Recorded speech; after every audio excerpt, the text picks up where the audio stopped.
Pengendali ekosistem hutan. 1.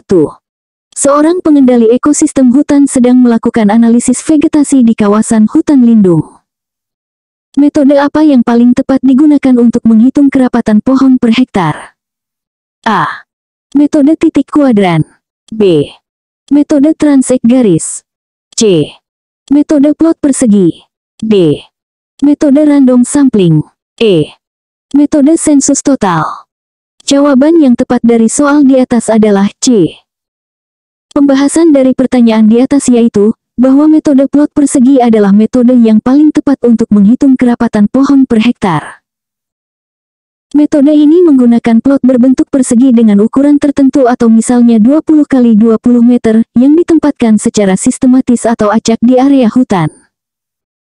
Dengan menghitung jumlah pohon dalam setiap plot dan mengekstrapolasi hasilnya, kerapatan pohon per hektar dapat dihitung dengan akurat. Kita masuk soal berikutnya. 2. Dalam upaya rehabilitasi hutan mangrove, seorang pengendali ekosistem hutan menemukan bahwa tingkat keberhasilan penanaman sangat rendah. Faktor utama yang paling mungkin menyebabkan kegagalan tersebut adalah A. Pemilihan jenis mangrove yang tidak sesuai. B. Kurangnya nutrisi dalam substrat. C. Serangan hama dan penyakit. D. Fluktuasi salinitas yang ekstrim. E. Teknik penanaman yang salah. Jawaban yang tepat dari soal di atas adalah D. Pembahasan dari pertanyaan di atas yaitu, bahwa fluktuasi salinitas yang ekstrim merupakan faktor utama yang paling mungkin menyebabkan kegagalan penanaman mangrove. Mangrove sangat sensitif terhadap perubahan salinitas, terutama pada tahap awal pertumbuhan. Fluktuasi salinitas yang drastis dapat menyebabkan stres osmotik pada tanaman muda, menghambat pertumbuhan, dan bahkan menyebabkan kematian. Pengendali ekosistem hutan perlu mempertimbangkan faktor hidrodinamika dan pola pasang surut dalam perencanaan rehabilitasi mangrove. Kita masuk soal berikutnya. 3. Dalam rangka mengevaluasi kesehatan ekosistem hutan, seorang pengendali ekosistem hutan menggunakan indeks keanekaragaman Shannon-Wiener. Jika nilai indeks yang diperoleh adalah 3,5, interpretasi yang paling tepat adalah A. Keanekaragaman sangat rendah, ekosistem tidak stabil. B. Keanekaragaman rendah, ekosistem kurang stabil. C. Keanekaragaman sedang, ekosistem cukup stabil. D. Keanekaragaman tinggi, ekosistem stabil. E. Keanekaragaman sangat tinggi, ekosistem sangat stabil. Jawaban yang tepat dari soal di atas adalah D. Pembahasan dari pertanyaan di atas yaitu, bahwa indeks Shannon-Wiener dengan nilai 3,5 menunjukkan keanekaragaman yang tinggi. Pada umumnya, nilai indeks antara 3,0-4,0 dianggap menunjukkan keanekaragaman tinggi dan ekosistem yang stabil. Ini mengindikasikan bahwa ekosistem hutan memiliki variasi spesies yang baik dan kemampuan yang baik untuk mempertahankan keseimbangan ekologis. Kita masuk soal berikutnya. 4.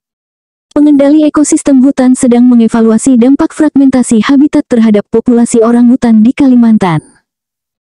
Metode estimasi populasi yang paling akurat untuk digunakan dalam kondisi ini adalah A. Capture-recapture. B. Line transect. C. Point count. D. Nest count. E. Camera trapping. Jawaban yang tepat dari soal di atas adalah D. Pembahasan dari pertanyaan di atas yaitu, bahwa metode nest count atau penghitungan sarang adalah metode yang paling akurat untuk estimasi populasi orangutan di habitat yang terfragmentasi. Orangutan membangun sarang baru setiap hari, dan jumlah sarang dapat digunakan untuk memperkirakan kepadatan populasi. Metode ini lebih efektif dibandingkan metode lain karena orangutan sulit diamati langsung, terutama di habitat yang terfragmentasi. Penghitungan sarang juga memungkinkan survei area yang luas dengan gangguan minimal terhadap perilaku orangutan. Kita masuk soal berikutnya. 5. Seorang pengendali ekosistem hutan menemukan adanya penurunan drastis populasi lebah liar di kawasan hutan produksi. Strategi pengelolaan yang paling efektif untuk mengatasi masalah ini adalah A. Introduksi lebah madu Apis mellifera. B. Peningkatan penggunaan pestisida selektif. C. Pembatasan akses manusia ke kawasan hutan. D. Penanaman koridor bunga liar dan pohon berbunga. E. Penambahan sarang buatan di seluruh kawasan. Jawaban yang tepat dari soal di atas adalah D. Pembahasan dari pertanyaan di atas yaitu, bahwa penanaman koridor bunga liar dan pohon berbunga merupakan strategi pengelolaan yang paling efektif untuk mengatasi penurunan populasi lebah liar. Strategi ini menyediakan sumber pakan dan habitat yang berkelanjutan bagi lebah liar. Koridor bunga dapat menghubungkan fragmen habitat, meningkatkan konektivitas, dan mendukung keragaman genetik populasi lebah. Selain itu, pendekatan ini juga menguntungkan spesies polinator lain dan meningkatkan keseluruhan keanekaragaman hayati ekosistem hutan. Kita masuk soal berikutnya. 6. Dalam upaya restorasi lahan kritis pasca kebakaran hutan, teknik bioengineering yang paling efektif untuk mencegah erosi tanah pada lereng curam adalah A. Geotekstil sintetis. B. Hydromulching. C. Wattles dari sisa tumbuhan lokal. D. Terraching. E. Brush layering. Jawaban yang tepat dari soal di atas adalah E. Pembahasan dari pertanyaan di atas yaitu, bahwa brush layering adalah teknik bioengineering yang paling efektif untuk mencegah erosi tanah pada lereng curam pasca kebakaran hutan. Teknik ini melibatkan penanaman lapisan-lapisan cabang hidup dari spesies tumbuhan lokal yang cepat tumbuh secara horizontal di sepanjang kontur lereng. Akar yang tumbuh dari cabang-cabang ini akan memperkuat struktur tanah, meningkatkan infiltrasi air, dan mengurangi kecepatan aliran permukaan. Metode ini juga membantu pemulihan vegetasi alami dengan cepat. Kita masuk soal berikutnya. 7. Pengendali ekosistem hutan menemukan sejumlah besar pohon mati berdiri atau snacks di kawasan hutan konservasi. Dari perspektif ekologi, tindakan pengelolaan yang paling tepat adalah A. Menebang semua pohon mati untuk mencegah penyebaran penyakit. B. Membiarkan pohon mati tetap berdiri tanpa intervensi. C. Menebang sebagian pohon mati dan membiarkan sebagian lainnya. D. Membakar pohon mati secara terkontrol untuk mempercepat dekomposisi. E.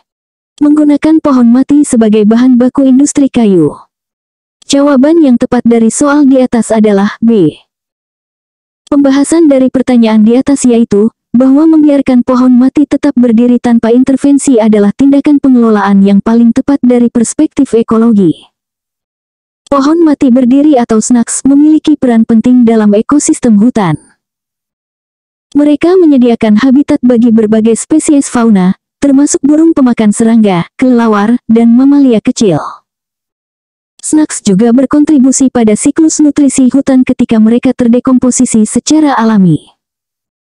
Keberadaan snacks meningkatkan kompleksitas struktural hutan dan mendukung keanekaragaman hayati. Kita masuk soal berikutnya. 8. Seorang pengendali ekosistem hutan sedang mengevaluasi efektivitas koridor ekologi antara dua fragmen hutan.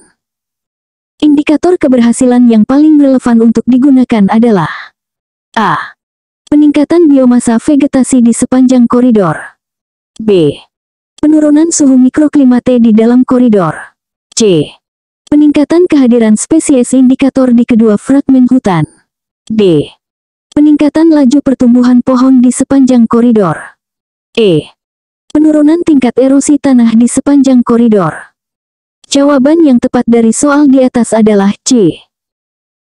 Pembahasan dari pertanyaan di atas yaitu, bahwa peningkatan kehadiran spesies indikator di kedua fragmen hutan merupakan indikator keberhasilan yang paling relevan untuk mengevaluasi efektivitas koridor ekologi. Tujuan utama koridor ekologi adalah memfasilitasi pergerakan dan pertukaran genetik antar populasi yang terisolasi. Kehadiran spesies indikator atau misalnya, mamalia besar atau burung hutan interior di kedua fragmen menunjukkan bahwa koridor berhasil menghubungkan habitat dan memungkinkan pergerakan organisme. Ini lebih menggambarkan fungsi ekologis koridor dibandingkan indikator lain yang lebih fokus pada aspek fisik atau vegetasi. Kita masuk soal berikutnya. 9. Dalam rangka mitigasi konflik manusia gajah di perbatasan kawasan hutan dan lahan pertanian, strategi pengelolaan jangka panjang yang paling efektif adalah A. Pembangunan pagar listrik di sepanjang batas kawasan. B. Relokasi populasi gajah ke habitat yang lebih dalam. C. Pengembangan koridor gajah dan zona penyangga. D. Intensifikasi patroli dan pengusiran gajah. E. Pemberian kompensasi rutin kepada petani yang terdampak. Jawaban yang tepat dari soal di atas adalah C.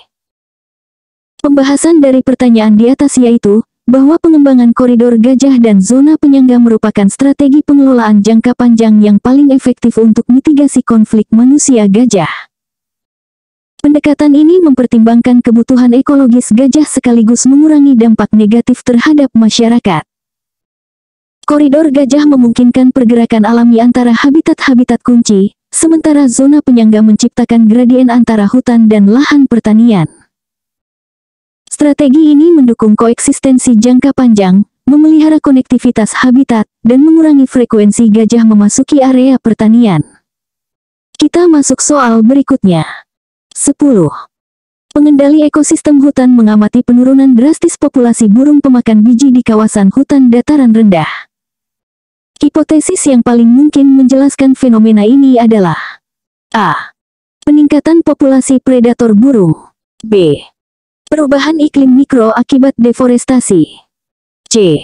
Kompetisi dengan spesies invasif. D. Hilangnya pohon penghasil biji akibat pembalakan selektif.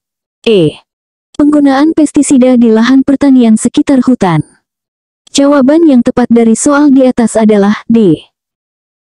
Pembahasan dari pertanyaan di atas yaitu, bahwa hilangnya pohon penghasil biji akibat pembalakan selektif adalah hipotesis yang paling mungkin menjelaskan penurunan drastis populasi burung pemakan biji.